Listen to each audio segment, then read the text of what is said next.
Muy buenos días. El día de hoy tendremos una clase sobre la regulación normal y patológica de la glicemia en el marco del curso de Fisiología del Sistema, módulo Sistema Endocrino.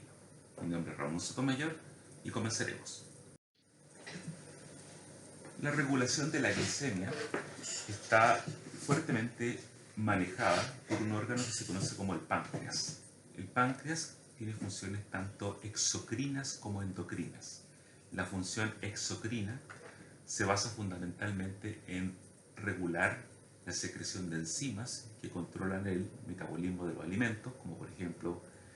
enzimas que degradan carbohidratos, enzimas que degradan también lípidos, ¿no es cierto?, y proteínas. Sin embargo, el páncreas endocrino se basa fundamentalmente en un grupo de células conocidas como las células o islotes de Langerhans, que secretan, ¿no es cierto?, hormonas de origen pancreático como la insulina, glucagón, somatostatina y el polipéptido pancreático. La insulina se secreta desde las células beta pancreáticas, que son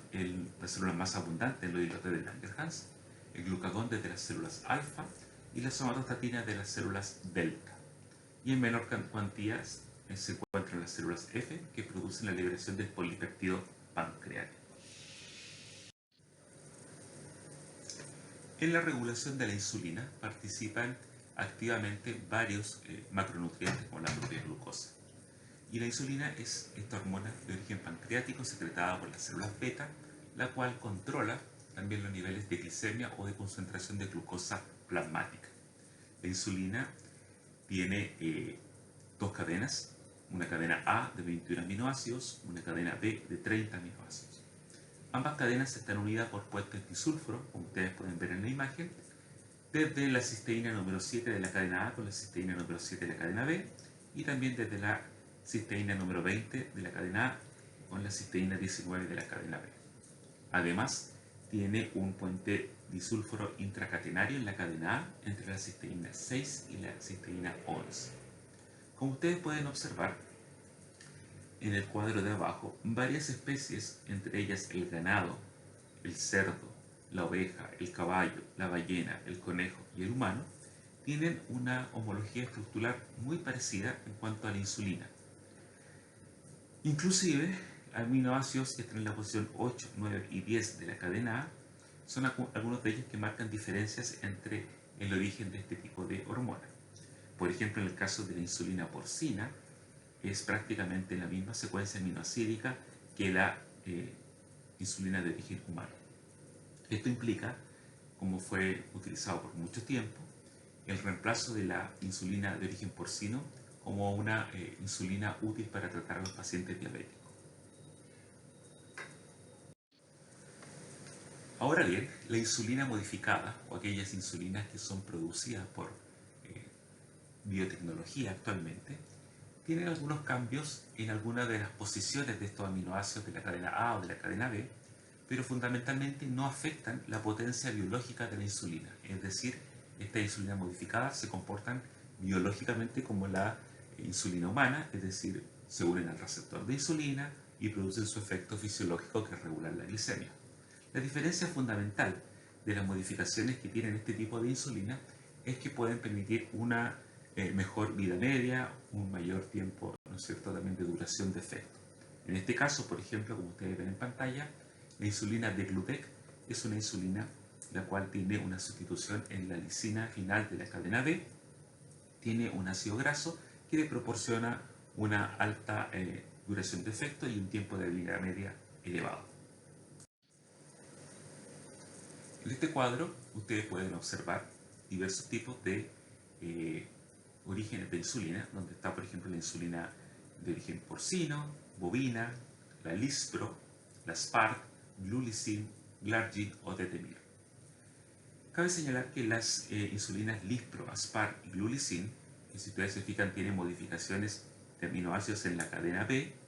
principalmente son lo que conocemos como insulinas ultra rápidas.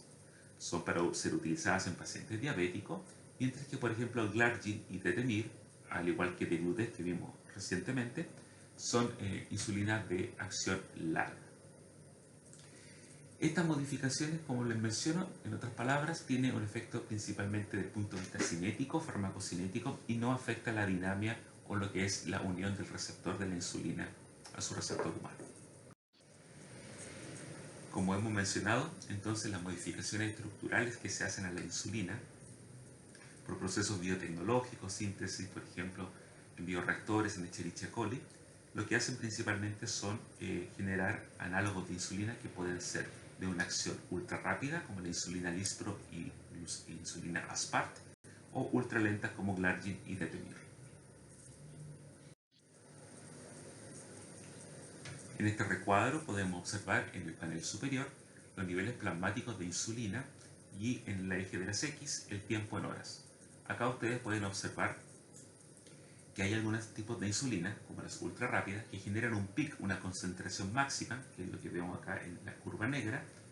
que está entre 1 hora y 2 horas. Esto es lo que conocemos como las insulinas ultra rápidas, Aspart, Lispro, Glulicin. Después de tener esta concentración máxima a este Tmax de aproximadamente entre 1 a 2 horas, se produce una caída de las concentraciones plasmáticas de esta insulina, hasta que finalmente después de 3 a 5 horas prácticamente ya no hay duración y no hay efecto de esta insulina. Otro tipo de insulinas, como la curva que está en rojo y la curva que está en celeste, la insulina regular y NPH respectivamente, tienen concentraciones máximas que se producen a tiempos máximos de 2 o 5 horas, tienen una duración de efecto mayor, como se puede observar en la tabla de abajo, una duración de efecto de 3 a 6 horas, de 8 a 12 horas,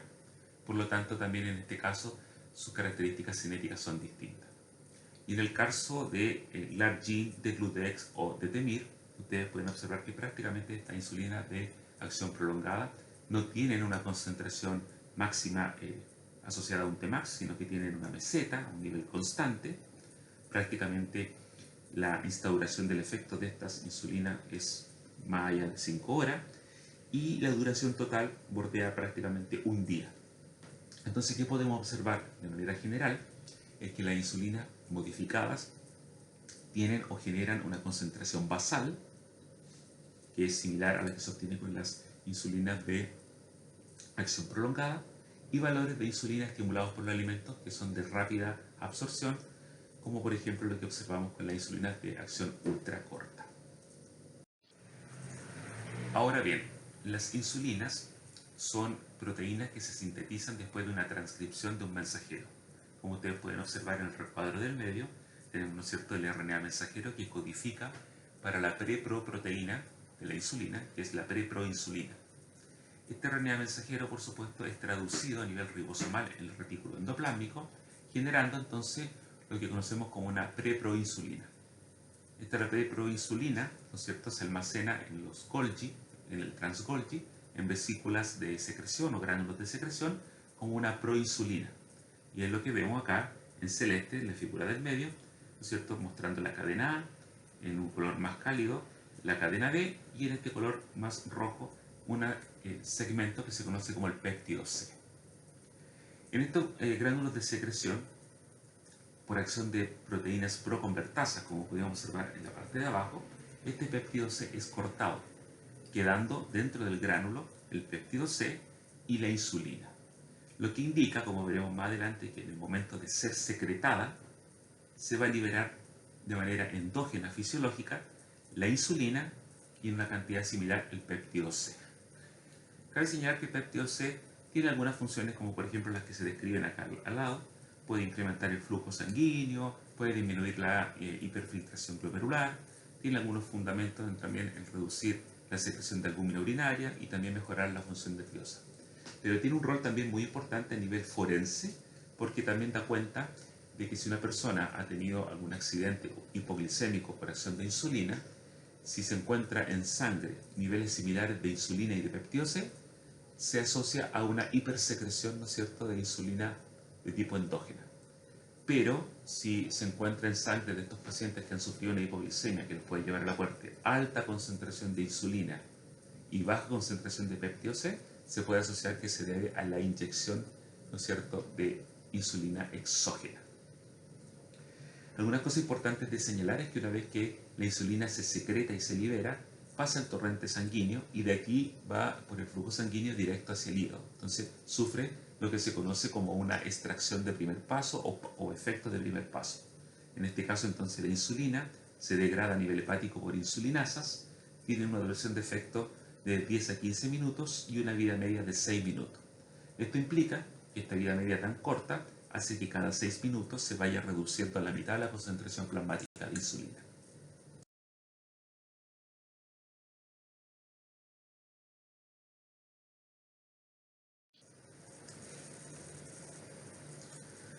En esta imagen vemos la relación que existe entre los niveles de glicemia, los niveles de insulinemia y el tiempo en horas para ver un curso temporal.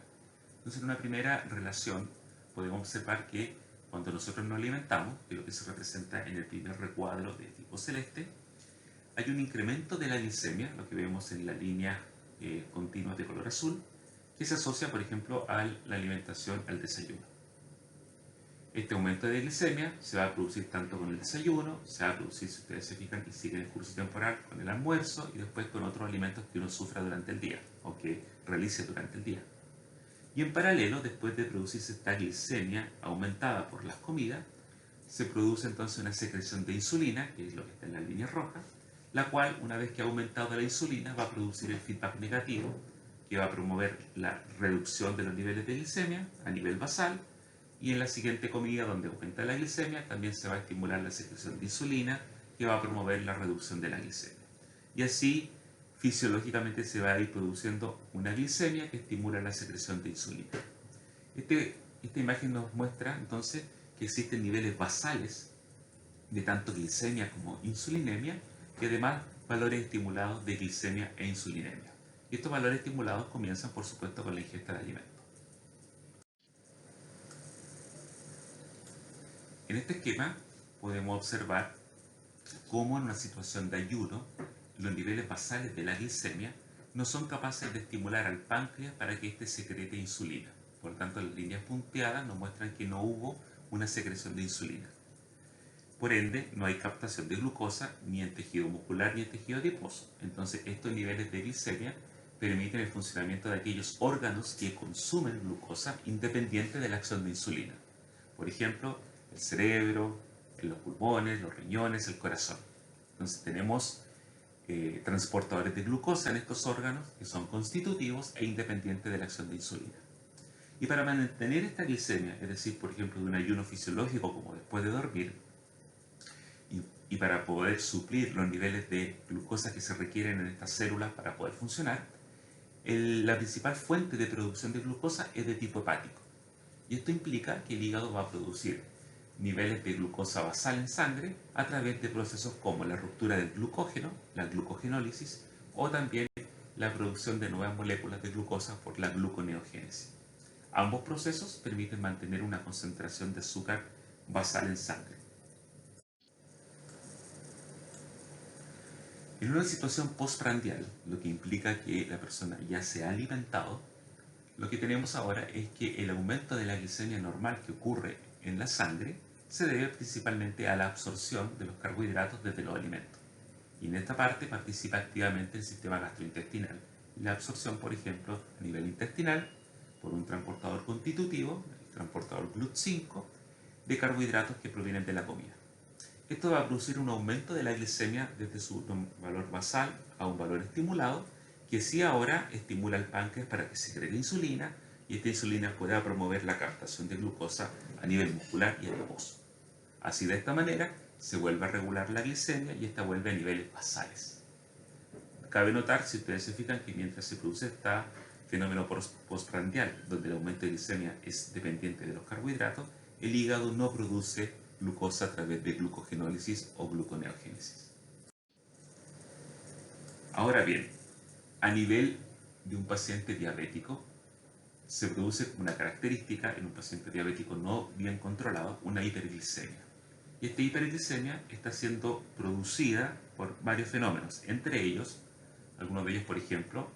el patrón alimentario que puede tener un paciente diabético que no tenga un adecuado régimen nutricional, donde va a consumir más alimentos ricos en carbohidratos, que van a colaborar a generar también niveles elevados de glicemia. Por otro lado, también se ha demostrado que el hígado por acción, por ejemplo, de hormonas como el glucagón, puede producir una gran liberación de glucosa por ruptura del glucógeno, o en algunos casos de estrés, por acción de hormonas como el cortisol, puede producir una gran nueva síntesis de moléculas de glucosa por activar la gluconeogénesis. Además, en el paciente diabético, esta hiperglicemia va a producir a largo plazo, ¿no es cierto?, efectos sobre las células beta. Estas células beta pueden morir por apoptosis, puede reducirse su número y por lo tanto va a haber una falta de secreción de insulina. Por lo tanto, va a disminuir la captación de la glicemia o de las moléculas de glucosa a nivel muscular y adiposo. Y esto también va a contribuir entonces en producir o mantener el cuadro hiperglicémico.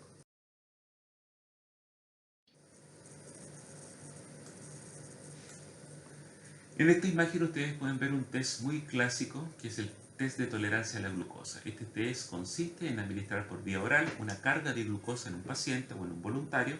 la cual puede ser entre 50, 75 o 100 gramos de glucosa, dependiendo del peso de la persona. Y lo que se demuestra con esta carga de glucosa es que a tiempo cero, antes de administrar la carga de la glucosa, tenemos un nivel basal que es menor a 100 miligramos por ciento o 100 miligramos por decilitro de concentración de glucosa en sangre, siendo una situación normal.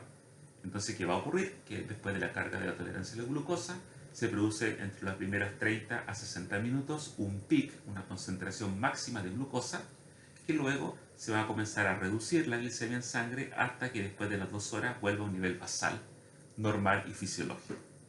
Por el contrario, en un paciente diabético, ya se comienza en un paciente diabético mal controlado con un nivel de glicemia más alto de lo normal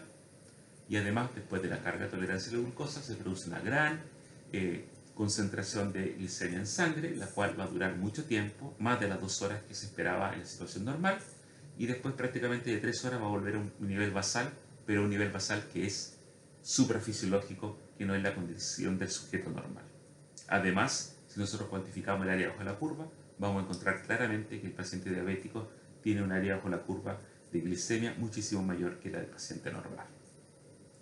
Esto va a repercutir entonces en el funcionamiento, ¿no es cierto?, fisiológico de la regulación de la glicemia en el paciente. La acción de la insulina en regular los niveles de glicemia, es decir, de promover la captación de glucosa principalmente tanto en tejido muscular y adiposo, depende de la unión a un receptor específico que se encuentra en las células, ¿no es cierto?, que están en el tejido muscular y adiposo. De esta manera, la unión de insulina a este receptor, ¿no es cierto?, que es un receptor que está dimerizado, favorece que este receptor, ¿no es cierto?, a nivel intracelular se fosforile y active vías de señalización dependientes de una proteína de andamiaje que se llama IRS o es conocida como el sustrato del receptor de insulina.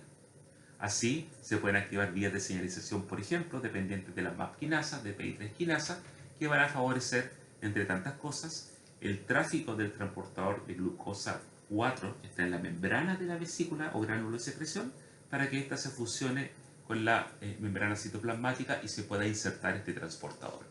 Así entonces, el aumento de la glicemia extracelular postprandial va a favorecer que en tejido muscular y adiposo se recapture glucosa para que pueda ser utilizada, ¿no es cierto?, en la vía glucolítica de estas células. Como podemos observar en esta figura, ya en detalle, la insulina cuando se une a su receptor que está dimerizado en la membrana citoplasmática, ya sea de tejido adiposo o muscular, que son los tejidos que son sensibles a la acción de la insulina,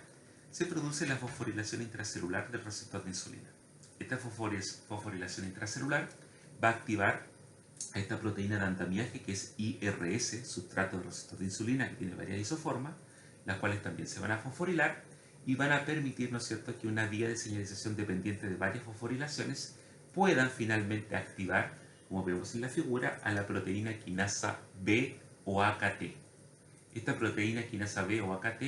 fosforila, ¿no es cierto?, a proteínas específicas de este gránulo de secreción que en su membrana tiene el transportador GLUT4,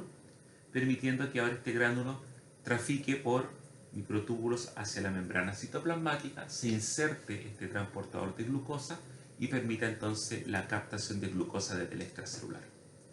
Esta captación de glucosa tiene funciones fisiológicas como por ejemplo la vía glucolítica. Por otro lado, también este tráfico de este transportador es llevado a cabo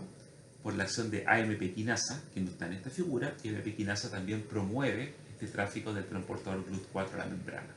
Y un estimulante de la acción de AMP quinasa es justamente el ejercicio.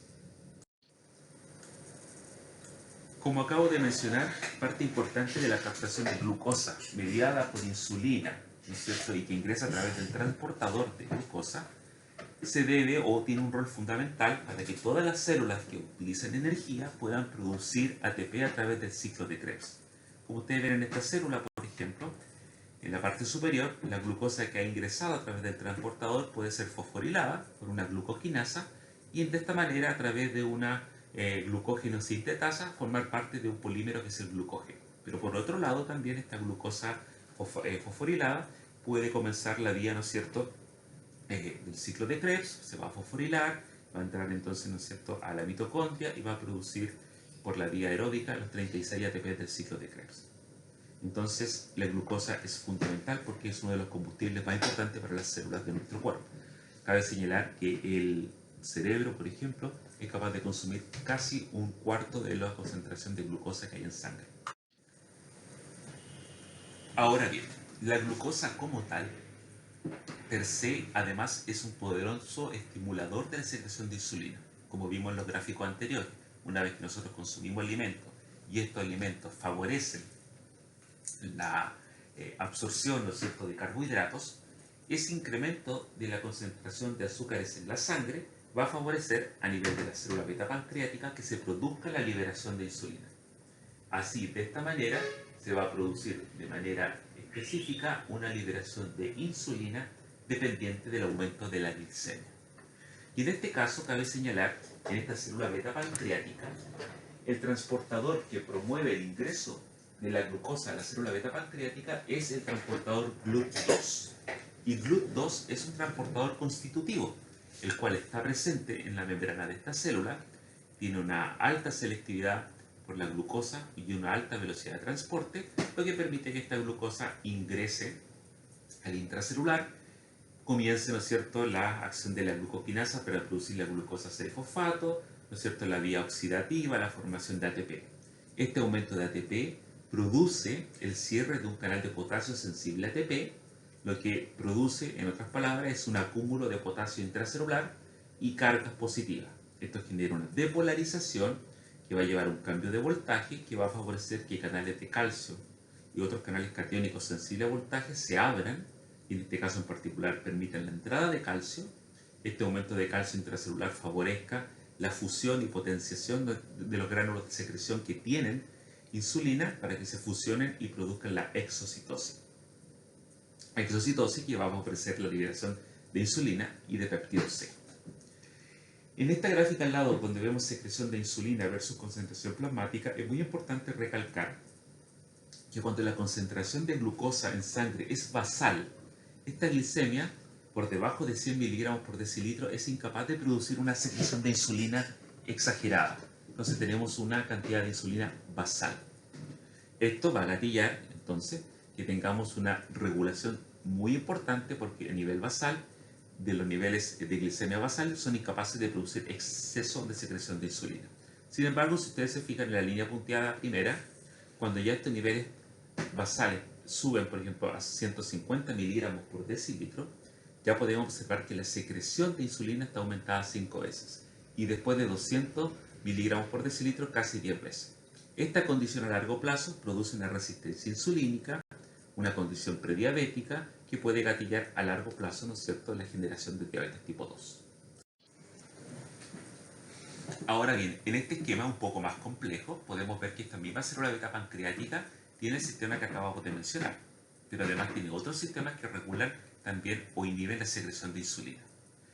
Recordando entonces la captación de glucosa a través del transportador GLUT2 expresado en la célula beta pancreática, permite que esta glucosa entre a la vía oxidativa, ¿no es cierto?, si ustedes siguen la flecha, para que se forme ATP y este ATP, ¿no es cierto?, cierre un canal sensible de ATP, que es de potasio. Por lo tanto, ahora como el potasio está mucho más concentrado al intracelular, no es capaz de salir al extracelular y se almacena, aumenta su concentración intracelular, favorece la depolarización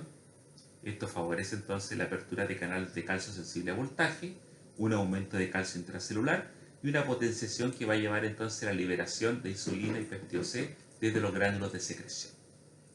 Cabe señalar que en el canal de ATP sensible, el canal de potasio sensible ATP, además tiene una subunidad que es la subunidad SUR, cuyo nombre proviene de las sulfonilureas, una familia de fármacos que también son capaces de secretar insulina, donde uno de los representantes más comunes es la glibenclamida. Por otro lado, si ustedes se fijan, siguiendo el esquema de la célula en la esquina inferior izquierda, tenemos un receptor muscarínico MR del tipo M3, donde por ejemplo al ser activado por acetilcolina va a promover entonces, ¿no es cierto?, que se active este receptor metabotrópico acoplado a proteína GQ, lo que facilita la activación de la proteína fosfolipasa C. Esta va a producir inositol trifosfato diacilglicerol, va a llevar a través de la vía del inositol trifosfato al aumento del calcio intracelular y de nuevo va a potenciar entonces la liberación de insulina. Esto es lo que ocurre después que nosotros consumimos alimentos. Dentro de tantos procesos que se regulan, esta regulación, ¿no es cierto?, muscarínica, acetilcolinérgica, parasimpática, promueve la secreción de insulina. Por el caso contrario, en una situación de estrés, si ustedes se fijan en el otro extremo de la célula, en la esquina inferior derecha, tenemos el receptor alfa-2 adrenérgico. Y este receptor alfa-2 adrenérgico se va a estimular por la secreción ya sea de adrenalina o de noradrenalina por el sistema simpático, lo que va a permitir entonces que al activarse este receptor metabotrópico acoplado a proteína GI, no se produzca la activación de adenilciclasa, ¿no es cierto? No se produzca entonces formación de ATP cíclico, no se active la proteína quinasa A y la potenciación que lleva a la secreción de insulina se inhiba y por lo tanto disminuye su secreción. Y esto tiene mucha lógica porque frente a una situación de estrés, uno de los principales gatillantes de la acción simpática, lo que uno desea es que se produzca un aumento de glicemia y no una secreción de insulina que pueda producir una hipoglicemia. De hecho, en paralelo, como veremos más adelante, el sistema simpático estimula al hepatocito para que produzca liberación de glucosa a través de la ruptura del glucógeno. Y también cabe señalar, por ejemplo, que tenemos una situación donde hay unas hormonas de origen intestinal que en el último tiempo han sido muy famosas para el tratamiento del paciente diabético, y estas hormonas intestinales, que son las incretinas, también se unen ahora a un receptor específico para incretinas en la célula beta pancreática, favoreciendo a través de esta vía de receptor acoplado a proteína GS la activación de adenilciclasa, la formación de AMP cíclico, la formación de la proteína quinasa A o activación de la misma, y por lo tanto la potenciación en la secreción de insulina. En este cuadro podemos ver, para que ustedes después analicen con calma, factores y condiciones que pueden incrementar o disminuir la secreción de insulina. Algunas que la incrementan, como los niveles de glucosa, los niveles altos de ácido graso, los niveles altos de aminoácidos, el glucagón, la hormona del crecimiento, el cortisol, la estimulación parasimpática, la estimulación beta-adrenérgica, que también puede producir liberación de insulina,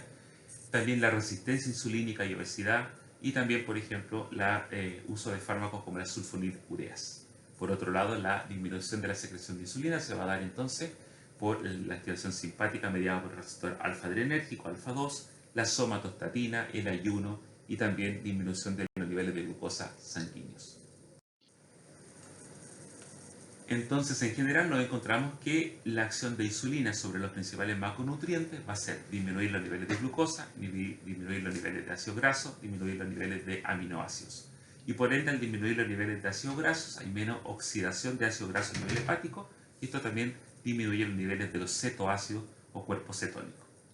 Cabe señalar que la disminución de ácidos grasos y la disminución de los aminoácidos se debe a que la expresión de transportadores de glucosa tanto en las células del tejido adiposo como muscular favorece la incorporación respectivamente de ácidos grasos y de aminoácidos. Este esquema nos muestra claramente lo que ocurre en una célula muscular, ¿no es cierto?, que está en un medio de cultivo, donde podemos medir los niveles de glucosa intracelular en el eje Y y los niveles de glucosa extracelular en el eje X. Si ustedes se fijan, en la ausencia de insulina en el medio del cultivo, aunque se aumenten las concentraciones de glucosa, lo que está en la línea verde, no se produce ingreso de glucosa a nivel intracelular, no hay captación. Por el contrario, cuando se coloca insulina en el medio, la línea roja, observamos que el incremento de la glucosa extracelular se relaciona con un incremento de glucosa intracelular. Ahora esto es muy importante porque esta glucosa que ingresa a las células musculares forma parte entonces de la vía glucolítica para generar energía y también de la forma de almacenamiento como glucógeno a nivel muscular, que bordea entre el 2 al 3% y es menor que el glucógeno que se deposita en el hígado. La acción de la insulina a nivel hepático es muy importante porque, como ya hemos visto, regula los niveles de glicemia y la insulina per se disminuye los niveles de azúcar en sangre. Ahora, como el hígado es muy importante en producir salida de glucosa, ¿no es cierto?, y promover niveles de glicemia en sangre, lo que hace la insulina principalmente es lo siguiente. Por un lado, como podemos ver en la parte destacada en negrita, va a favorecer la acción de la glucógeno-sintasa. La glucógeno-sintasa es una enzima que sintetiza glucógeno y el glucógeno es un polímero que almacena moléculas de glucosa que tienen grupo fosfato en una forma ramificada y que permite que éste se almacene en el hígado en concentraciones que van del 5 al 6%. Ahora, para favorecer esta síntesis de glucógeno, la insulina activa la glucógeno-sintasa, pero además también activa a una enzima que es la glucoquinasa. Y la glucoquinasa favorece entonces que la glucosa se fosforile para que luego la glucogenosintetasa la tome y la polimerice, ¿no es cierto?, para formar glucógeno. Por otro lado, cuando necesitamos moléculas de glucosa, el glucógeno se degrada por acción de la fosforilasa hepática o fosfatasa hepática. Y en este sentido, la insulina inhibe la activación de la fosforilasa hepática, lo que va a impedir entonces que el glucógeno se degrade y por lo tanto no va a haber salida de glucosa hacia el exterior del hepatocito. Lo que hemos mencionado recientemente es un modelo muy bonito, esquematizado en esta figura, donde observamos entonces que la glucosa, ¿no es cierto?, va a incorporarse al hepatocito a través del transportador GLUT2. Entonces, una vez que entra la glucosa, puede seguir, como ya lo mencionamos, la formación de energía, importante también para la acción o actividad del hepatocito a través del ciclo de Krebs, ¿no es cierto?, formación de ATP. Y por otro lado también, si ustedes se fijan, la misma glucosa va a poder ser fosforilada y formar parte entonces del glucógeno. Entonces, esta glucosa tiene dos roles muy relevantes: almacenarse como glucógeno y también ser fuente energética para la acción del hepatocito. Por otro lado, a nivel muscular, donde está el transportador GLUT4, ¿no es cierto?, que por acción del receptor de insulina, como podemos ver en el esquema, se va a expresar, va a traficar hacia la membrana, es capaz de captar la glucosa, ¿no es cierto?, y esta glucosa en la célula muscular formar parte nuevamente, ¿no es cierto?, de la vía glucolítica para generar ATP. De nuevo, generar ATP por la vía oxidativa y por la formación, ¿no es cierto?, del ciclo de Krebs, ciclo de los ácidos cítricos, para poder favorecer la producción de ATP necesario para la célula. Y por otro lado también, al igual que en el hepatocito, se favorecerá también por una vía de fosforilación y activación de la glucogenosintetasa los depósitos de glucógeno muscular. Esto es muy relevante porque en este trabajo entonces la acción de formación de glucógeno muscular y el uso de glucosa en la vía glucolítica es dependiente de la acción de insulina. Y además cabe señalar que en el músculo la insulina tiene un efecto anabólico muy importante porque además permite también la captación de aminoácidos y estos aminoácidos son utilizados para sintetizar nuevas proteínas a nivel muscular. El tejido adiposo, como ya lo hemos visto, es otro de los tejidos sensibles a la acción de insulina. Y como podemos ver en el esquema, entonces, en la parte superior,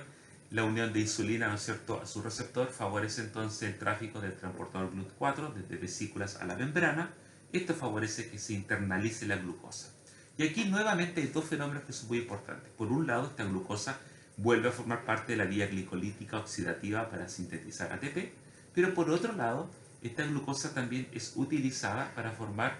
una sustancia, un precursor que se conoce como el alfa-glicerol fosfato, el cual permite, junto a los ácidos grasos que han sido incorporados desde el extracelular, formar triglicéridos. Y estos triglicéridos se almacenan en estas gotas de lípidos que son las que permiten el almacenaje y manutención del tejido adiposo, como un tejido de reserva. Entonces, la glucosa dentro del adipocito es importante para la generación de energía por la vía glucolítica y también para la manutención del tejido adiposo.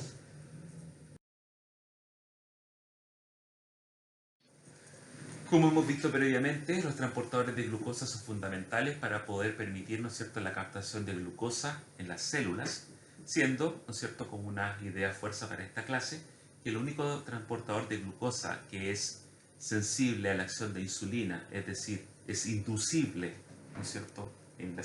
membrana plasmática por acción de insulina, es el transportador GLUT4. Mientras que los transportadores GLUT1, GLUT2 y GLUT3 son transportadores constitutivos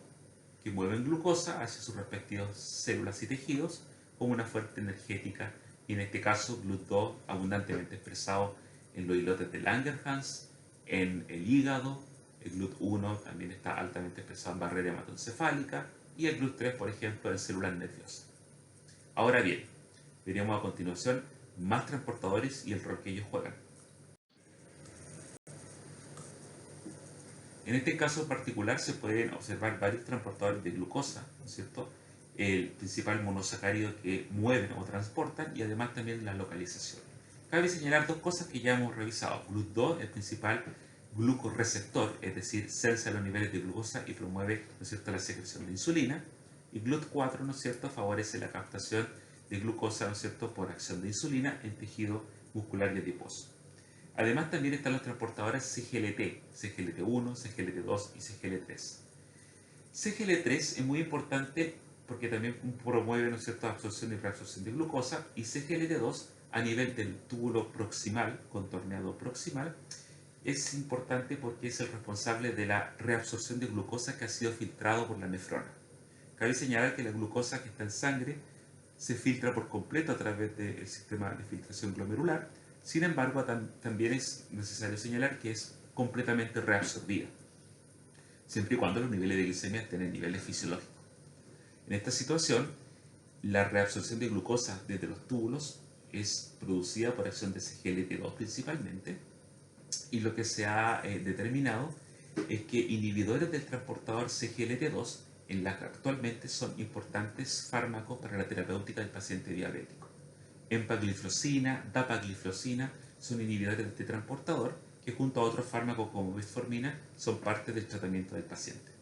Además también este transportador tiene un rol muy relevante a nivel cardiovascular, y es por eso también que se ha demostrado que la regulación de los niveles de glucosa por este transportador también permite un adecuado funcionamiento cardiovascular, y ha sido también los inhibidores de este transportador actualmente recomendados para el tratamiento de la insuficiencia cardíaca.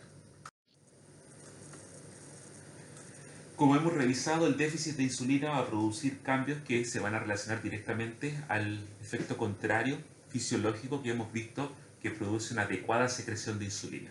Por lo tanto, entonces, un déficit en la secreción de insulina va a producir aumento de glucosa, aumento de ácido graso, aumento de aminoácidos en sangre, ¿no es cierto?, y los ácidos grasos se van a oxidar a nivel hepático y va a haber un aumento de cuerpo cetónico o ácido cetoacético. En el esquema de abajo ustedes pueden ver un esquema que ha sido extraído del Gayton, donde sacar el páncreas a los animales promueve en los siguientes días rápidamente una hiperglicemia, un aumento de ácido graso en sangre y, por supuesto, también una mayor oxidación progresiva de estos ácidos grasos. Entonces, es muy importante recalcar que el déficit de insulina va a producir un efecto bioquímico muy rápido a nivel de los macronutrientes en sangre, entre ellos aumento de grasas, aumento de glucosa y aumento de aminoácidos. Como recientemente vimos también, es muy importante recordar que la insulina es una de las principales proteínas anabólicas que favorece entonces el anabolismo muscular. Y esto es muy relevante porque a nivel de los miocitos produce un aumento del transporte de aminoácidos hacia el interior de las células, produce un aumento de la actividad ribosómica que se va a traducir, ¿no es cierto?, en mayor síntesis de proteína, va a su vez a aumentar las actividades transcripcionales de genes para proteína importantes, disminuye el catabolismo proteico, y por ende entonces se va a producir rápidamente una mayor síntesis de proteína a nivel de los miocitos. Por lo tanto,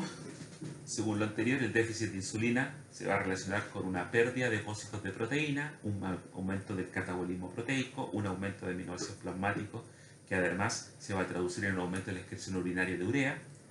En casos muy graves de diabetes mellitus se puede producir caquexia, que es un estado de debilidad muscular extremo que puede llevar a la muerte de los pacientes. Y como podemos observar en el esquema de abajo, en animales de experimentación, solo después de haber sido retirado el páncreas y la hipófisis, la restitución de hormonas de crecimiento junto a insulina es capaz de restituir tasas de crecimiento normales en los animales. Y esto se debe fundamentalmente, como uno puede recordar, a través de la vía de señalización de la hormona de crecimiento y la de la propia insulina, a una comunicación cruzada intracelular de estas vías de señalización. En este cuadro resumen, ustedes podrán revisar cómo entonces la disminución de los macronutrientes en sangre se asocian a procesos fisiológicos característicos que son capaces de regular los niveles de glucosa en sangre, aminoácidos, ácidos grasos y cuerpos cetónicos.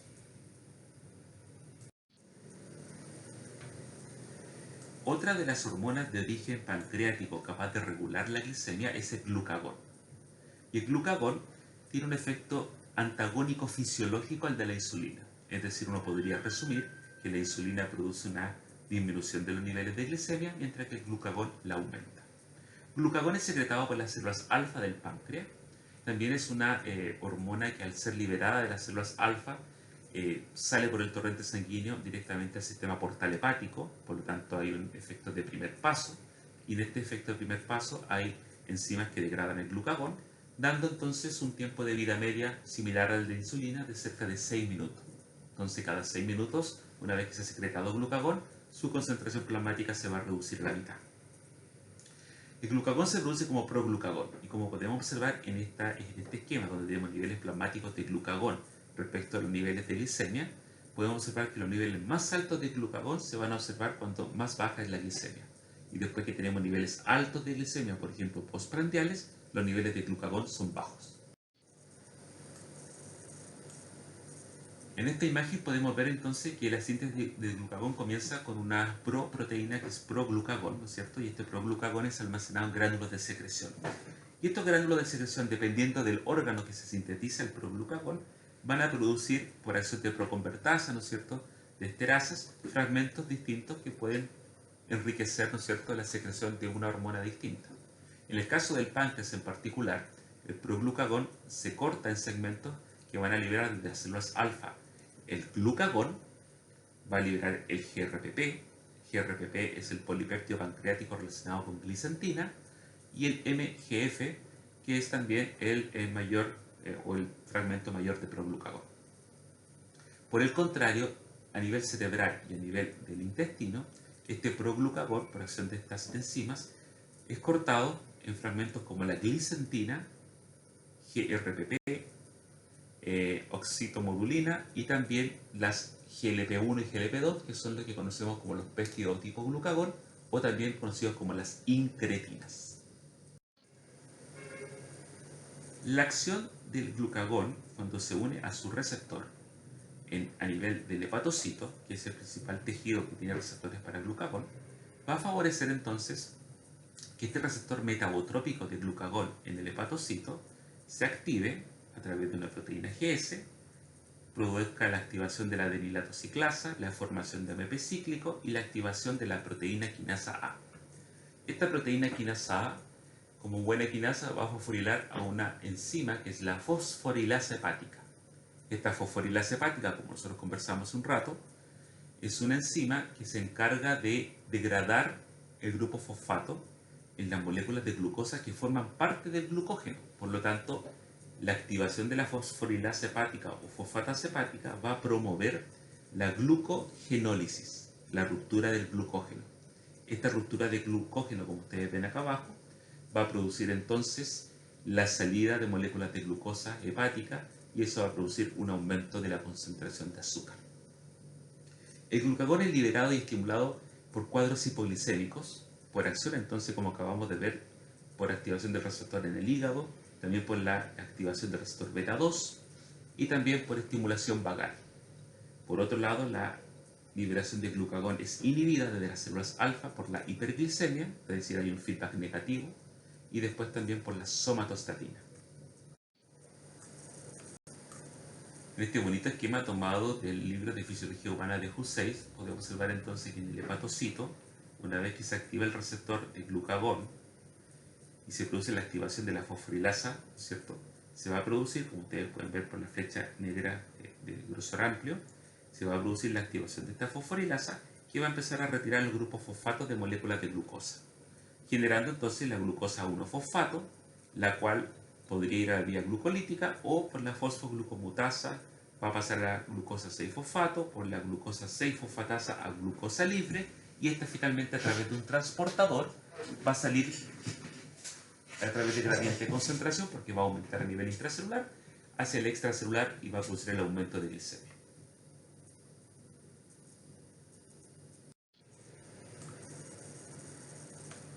Entonces, las hipoglicemias favorecen la secreción de glucagón, la hiperglicemia la disminuye, los aminoácidos plasmáticos también aumentan la secreción de glucagón, y un cuadro de hipoglicemia clásico que puede favorecer la secreción de glucagón es justamente la hipoglicemia que se produce, por ejemplo, por el ejercicio fisiológico. Entonces, para evitar un descenso abrupto de la glicemia durante el ejercicio, glucagón mantiene los niveles basales de glucosa en sangre. Esta imagen nos muestra un trabajo muy bonito, producido, ¿no es cierto?, por el trabajo publicado en New England Journal of Medicine de Unger en el año 1970, donde se estudió la relación en sujetos controles humanos de los niveles de glucosa, insulina y glucagón. Y como pueden ustedes ver, los niveles basales que están representados por este nivel, por este recuadro de color celeste, los niveles basales de glucosa menores a 100 miligramos por decilitro se asocian a niveles basales de insulina cercanos a 10 microunidades por ml y a niveles basales de glucagón cercanos a 120 picogramos por ml. Después de la alimentación se produce el aumento, ¿no es cierto?, de glucosa en sangre, que se correlaciona con un pic, por ejemplo, de insulina de 120 microunidades por ml y un descenso de los niveles de glucagón cercano a 90 picogramos por ml. Entonces, en la relación podemos observar que los niveles basales de glicemia se relacionan con niveles basales bajos de insulina y niveles basales altos de glucagón. Mientras que a nivel postprandial, la glicemia postprandial se asocia a niveles altos de insulina plasmática y a una disminución del glucagón plasmático. En resumen, como podemos ver en este esquema, vamos a tener niveles de regulación de la glicemia mediados por insulina y glucagón, ya sea a nivel postprandial o nivel de ayuno. En el ayuno, por ejemplo, que es fasting, vamos a observar que se produce una disminución de los niveles de insulina y un aumento de los niveles de glucagón. Esto favorece entonces un cambio en la relación insulina-glucagón que está disminuido. Esto lleva a la hidrólisis, ¿no es cierto?, del glucógeno para que salga moléculas de glucosa desde el hígado, desde el tejido muscular, consumo de grasas como fuente energética, al igual que proteínas. También va a aumentar la gluconeogénesis, la formación de cuerpos cetónicos, y en sangre se va a traducir en un aumento de glucosa, aumento de aminoácidos, aumento de ácidos grasos y aumento de cuerpos cetónicos. Por el contrario, en una situación postprandial hay un aumento de insulina, como lo vimos recientemente, que se asocia a una disminución del glucagón. La relación insulina-glucagón aumenta. Esto lleva a la formación de glucógeno en depósitos musculares y también hepáticos, almacenamiento de grasa, de ácido graso en grasa, también generación de proteínas, y esto lleva a nivel plasmático a la reducción de glucosa, aminoácidos, ácidos grasos, cetona. Ahora, esta caída, ¿no es cierto?, en los niveles, ¿no es cierto?, de estos macronutrientes en sangre pueden gatillar de manera de vuelta, ¿no es cierto?, como un feedback, cambios de nuevo en la secreción de la hormona. Como mencionamos anteriormente, las sincretinas son hormonas producidas por el intestino, desde las células L del ilion del colon, las células K del duodeno y yeyuno, las cuales producen estos péptidos y proteínas que son los famosos péptidos tipo glucagón, secretados a nivel intestinal. Estos péptidos tienen efectos muy positivos a nivel fisiológico, sin embargo son rápidamente degradados por una enzima que es la dipeptidilpeptidasa 4 o DPP4, como pueden ver en el esquema. Esto va a gatillar entonces que se produzcan estos péptidos que son, digamos, fragmentos, que son inactivos, y por lo tanto disminuyen, ¿no es cierto?, la acción de esta hormona intestinal. Ambos péptidos incretinas son la GLP-1 y el GIP. GIP también es conocido como el péptido insulinotrópico gastrointestinal. Ahora bien, parte de los efectos terapéuticos o beneficiosos y fisiológicos de esta incretina las veremos a continuación. La acción de las incretinas favorece varios efectos fisiológicos muy buscados y adecuados, como por ejemplo efectos en reducir el apetito, neuroprotectores, cardioprotectores, captación de glucosa hepática y muscular, también disminución de la gluconeogénesis hepática, aumenta la sobrevida de las células betas, disminuye la secreción de glucagón, entre tantos. Por otro lado, incretinas, ¿no es cierto?, como GIP también tiene un efecto positivo a nivel cerebral, lipogénico, formación de hueso, actividad formativa de hueso, inhibición, resorción ósea, proliferación de las células beta, disminución de la gluconeogénesis, etc. Todos esos efectos son muy positivos y tanto para GLP-1 como para GIP en el último tiempo se han buscado fármacos que puedan promover el efecto de la incretina. Y en este contexto se han inhibido o se ha mediado por fármacos como la sitagliptina, vildagliptina, saxagliptina, alogliptina o linagliptina,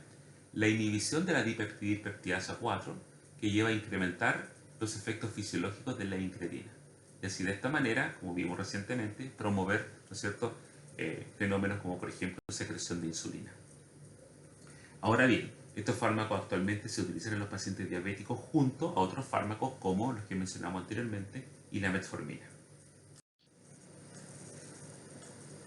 Otra hormona muy relevante, ¿no es cierto?, para regular la glicemia es justamente la adrenalina y también la activación simpática del receptor beta hepático, el cual, como ustedes pueden ver en este esquema, va a promover también cuando se activa la activación de la adenosiclasa, formación de AMP cíclico, activación de la proteína quinasa A, activación, ¿no es cierto?, de esta fosforilasa hepática que va a llevar finalmente a la ruptura del glucógeno. Por lo tanto, la adrenalina junto al glucagón comparten un mecanismo de acción. Este mecanismo de acción compartido entonces favorece la ruptura de glucógeno, la liberación de glucosa hepática y por lo tanto a través de esta vía de señalización van a generar un aumento de los niveles de glicemia en sangre. Así de esta manera ambas proteínas, ¿no es cierto?, tanto glucagón como mejor dicho esta hormona que es adrenalina, ¿no es cierto?, que no es una proteína sino que es una hormona de tipo derivado aminosídico, va a producir entonces la regulación de la glicemia de manera positiva, es decir, van a aumentar sus niveles en sangre. Los glucocorticoides son muy importantes porque también son hormonas que promueven, son secretados desde la corteza de la glándula adrenal y van a promover también la regulación de la glicemia. Y entre los fenómenos que producen los glucocorticoides está justamente favorecer la salida de ácidos grasos desde el tejido adiposo, por lo tanto un aumento de ácido graso en sangre, un catabolismo proteico, es decir, salida de aminoácidos de los músculos y va a producir un aumento de aminoácidos en sangre. Por otro lado, a nivel hepático, los glucocorticoides van a favorecer la actividad transcripcional, ¿no es cierto?, de enzimas que participan en la ruta de la gluconeogénesis, lo que va a favorecer entonces, por el aumento de aminoácidos en sangre y de ácidos grasos, mayor síntesis de nuevas moléculas de glucosa a nivel hepático. Esta glucosa, ¿no es cierto?, va a aumentar, va a salir hacia el sistema extracelular y además también por acción del glucocorticoide se va a disminuir la captación de glucosa en el tejido muscular y adiposo. Por lo tanto, esto va a favorecer entonces una hiperglicemia. Ahora, esta hiperglicemia, por supuesto, es fisiológica y tiene como función fisiológica promover las actividades requeridas, ¿no es cierto?, a diario por un mayor consumo de glucosa, como por ejemplo, los glucocorticoides son liberados por el ciclo circadiano, ¿no es cierto?, en la mañana, y estos favorecen entonces generación de energía para comenzar las actividades diurnas. Sin embargo, en una condición de hipersecreción de glucocorticoides, como el síndrome de Cushing, ¿no es cierto?, donde hay una gran secreción de glucocorticoides desde la corteza del adrenal, va a haber una clara tendencia en estos pacientes a tener hiperglicemia por un exceso exagerado de la acción de los glucocorticoides. La somatostatina es la otra hormona secretada desde los islotes pancreáticos, específicamente de las células delta.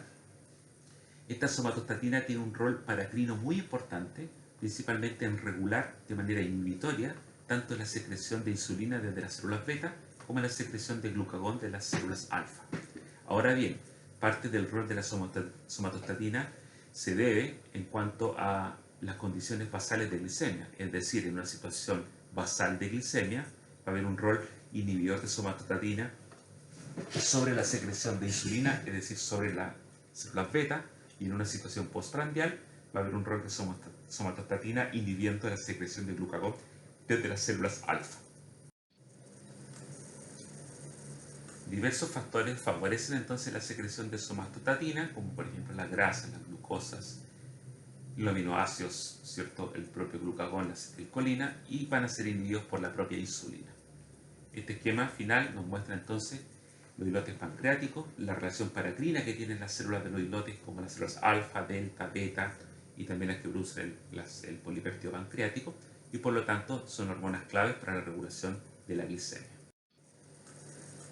Finalmente, entonces, los niveles de glicemia son regulados por estas hormonas pancreáticas, insulina, glucagón, que a la vez son reguladas por somatostatina y además por otras hormonas como la adrenalina secretada desde la médula del adrenal, por la noradrenalina, ¿no es cierto?, secretada desde la segunda neurona simpática, o también por glucocorticoides que son capaces de, también secretados desde la corteza del adrenal, regular también los niveles de glicemia sanguínea. Es muy importante entonces mencionar que a continuación veremos finalmente el gran número de hormonas que tienen un rol en la regulación de la glicemia. Finalmente en esta tabla podemos ver entonces las hormonas que regulan tanto los niveles de glicemia, y podemos recordar entonces que insulina como las incretinas son capaces de disminuir los niveles de glucosa porque favorecen, entre varios mecanismos, la secreción de insulina, mientras que otras hormonas como glucagón, hormona del crecimiento, glucocorticoides, adrenalina, incrementan los niveles de glucosa porque disminuyen parte importante de los efectos de insulina y de la secreción, ¿no es cierto?, de insulina de las células beta. Y en otras condiciones patológicas sí son relevantes, por ejemplo, las hormonas tiroideas, donde se ha observado que en condiciones de hipotiroidismo pueden también estar asociados a una mala regulación de la glicemia. Agradezco su atención y nos vemos en la siguiente clase. Para mayores consultas, visitar el canal de YouTube.